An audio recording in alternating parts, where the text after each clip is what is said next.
నమస్తే, welcome to our channel. ప్రస్తుతం మనతో జ్యోతిష్య వాస్తు నిపుణులు ప్రవీణ్ కుమార్ శర్మ గారు ఉన్నారు. వారితో మాట్లాడదాం. నమస్తే అండి. నమస్తే అండి. అమ్మవారి ఆరాధనకి అందరూ చెప్తారండి, అమ్మవారిని ఆరాధించడం వల్ల ఎటువంటి లోటు ఉండదు అని. అలాగే అమ్మ పాదాలను పట్టుకుంటే ఇంకా మనకి ఇంకా అద్భుతమే అసలు. అయితే ఈ మధ్య కాలంలో రాహుకాలంలో అమ్మవారిని పూజించాలి అనేది ఎప్పటి నుంచో చాలా మంది చెప్తున్నారు. బట్ ఆ పూజా విధానంలో కూడా కొంతమంది నిమ్మకాయల దీపం పెట్టాలని, కొన్ని గుడుల్లోనే అంటే ఉగ్రదేవత సంబంధించిన గుడుల్లోనే నిమ్మకాయ దీపం పెట్టాలి, కానీ సాత్వికంగా ఉన్న చోట పెట్టకూడదు. అంటే చాముండేశ్వరి, మహిషాసుర మర్దిని, దుర్గా అమ్మవారు ఇలాంటి గుడుల్లోనే నిమ్మకాయల దీపాలు పెట్టాలి, కానీ సాత్వికంగా లక్ష్మి ఇలా సీతా అమ్మవారు ఇలా ఉన్న చోట నిమ్మకాయల దీపం పెట్టకూడదు అని. నిజంగానే అసలు రాహుకాల దీపం అంటే దేంతో పెట్టొచ్చు? అది ఇంట్లో కూడా చేసుకోవచ్చా, లేదా గుడిలోనే ఇప్పుడు ఏ దీపాలు అయితే అంటే కంపల్సరీ నిమ్మకాయ దీపమే పెట్టాలా, లేకపోతే ఎటువంటి దీపాలైనా పెట్టుకోవచ్చా? ఇన్ని వారాలు చేయాలా, ఎలా చేయాలి అనేది, నిజంగా అలా చేస్తే కనుక, మీరు చెప్పినట్టు చేస్తే కనుక దాని ఫలితం ఎలా ఉంటుంది అనేది చెప్పండి. శ్రీమాత్రే నమః. శ్రీమాత్రే నమః. మనకి ఈ రాహుకాలం అనేది రోజు ఉంటుంది. ఉదయం 7 గంటల నుంచి మొదలవుతుంది. అంటే వారాన్ని బట్టి మనకి ఇది రాహుకాలం అనేది వస్తూ ఉంటుంది అనమాట. ఉదయం 7 గంటల నుంచి మొదలవుతుంది, మరలా సాయంత్రం.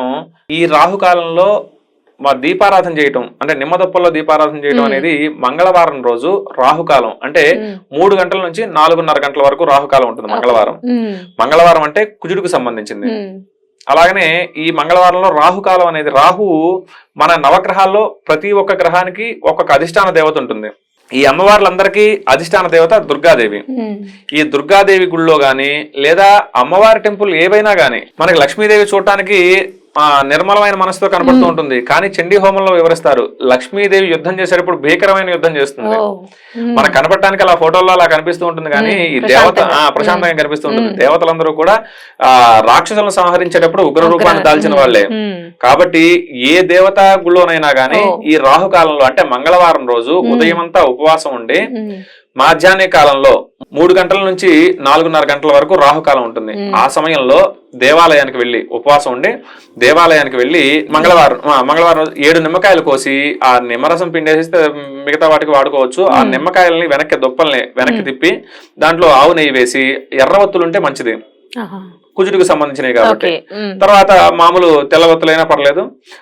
వేసిన తర్వాత అవి వెలిగించి ఆ దీపాలు ఎంతవరకు అయితే ఉంటాయో అంతవరకు దుర్గాదేవికి సంబంధించినవి స్తోత్రం చేసుకోవటం గాని, అలాగనే రాహువుకి సంబంధించిన స్తోత్రం చేసుకోవటం గాని, దాని తర్వాత కుజుడికి సంబంధించినవి అంటే రుణబాధలు, అప్పులు ఏమైనా ఉన్నా ఈ నిమ్మకాయ దీపాలు పెట్టుకోవడం వల్ల అప్పులు ఏమైనా ఉన్నా, ముఖ్యంగా ఆరోగ్యానికి సంబంధించి ఆరోగ్య బాధలు, అలాగనే ఈతి బాధలు అంటే మనిషి పుట్టినప్పటి నుంచి పోయేంత వరకు కూడా ఏవో ఒక విషయం గురించి బాధలు ఉంటూనే ఉంటాయి. ఆర్థికంగా గానీ, లేదా ఉద్యోగం లేదని, లేదా పెళ్లి అయితే పిల్లలు పుట్టలేదని, లేదా వాళ్ళ ఆరోగ్యాలన్నీ సక్రమంగా లేవని, గృహం గురించి గానీ, వాహనాల గురించి, మన జీవితంలో ఏ సుఖాలైతే ఉంటాయో, ఏ కోరికలైతే ఉంటాయో అది గనక ఆ రాహుకాలంలో మంగళవారం రోజు రాహుకాల సమయంలో ఈ నిమ్మ దీపాలు చేయడం ద్వారా అవన్నీ కూడా శుభ ఫలితాలు చేకూరుతాయి అన్నమాట. తర్వాత శత్రు నివారణ. దుర్గాదేవి అంటే మనకు తెలిసిందే, ఆ దుర్గాదేవి శత్రువులందరినీ సంహరించేస్తుంది అనమాట. అంటే మనతో మంచిగా మాట్లాడుతూ మిత్రులుగా మన వెనుక చెడు కోరుకుంటూ ఉంటారు కదా, వాళ్ళందరినీ కూడా వాళ్ళ మనసు మారుస్తుంది అనమాట. ఈ మన దేవతలందరూ కూడా చెడు చేసేవాళ్ళు కాదు, వాళ్ళ మనస్తత్వాలను మార్చేవాళ్ళు అనమాట. కాబట్టి రాహుకాలంలో ఆ పూజ చేయటం వల్ల, ఆ స్తోత్రాలు పారాయణం చేసుకోవటం వల్ల ఈ శుభ ఫలితాలన్నీ కూడా జరుగుతాయి. అలాగనే ముఖ్యంగా మన నవగ్రహాల్లో ఒక్కొక్క గ్రహం మన శరీర అవయవాలన్నీ కూడా ఆధీనంలో ఉంటాయి అన్నమాట. ఇప్పుడు సూర్యుడు అంటే ఆత్మకారకుడు, ఆరోగ్యాన్ని ఇచ్చేవాడు. చంద్రుడు మనఃకారకుడు, మన మనస్సుని ఆధీనంలో ఉంచగలిగేవాడు. అలాగనే కుజుడి దగ్గరికి వచ్చేసరికి ఈ రోగాలు, రుణాలు, మన శరీరానికి బాధలు, అలాగనే మన శరీరంలో రక్తానికి, ఎముకలకి, మాంసానికి, నరాలకి అధిపతి కుజుడు. వీటి బాధలు ఏవైనా ఉన్నా, అలాగనే రాహు దగ్గరికి వస్తే, రాహు విషయానికి వస్తే నేత్ర సంబంధిత వ్యాధులు అవి లేకుండా చేస్తాడనమాట. కొంతమంది చూస్తూ ఉంటాం 5-6 తరగతులకి భూతద్దాలు అంటే అద్దాలు వచ్చి ఉంటాయి, ఇప్పుడు కామన్ అయిపోయింది. అలాగనే కొంతమంది మన పూర్వం చూసేవాళ్ళు 90 ఏళ్ళు వచ్చినా గానీ కళ్ళజోడు అవసరం లేకుండా పేపర్ చదివే వాళ్ళు ఉంటారు.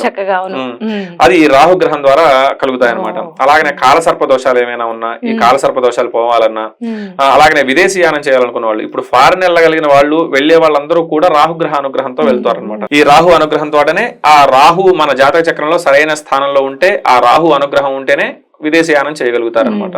అలాగనే ఈ రాహుకాలంలో మంగళవారం రోజు 7 వారాలు 7 వారాలు 7 వారాలు మన కోరిక ఏదైతే 7 వారాలు 7 నిమ్మకాయల 7 నిమ్మకాయలు కోస్తే 14 వస్తాయి.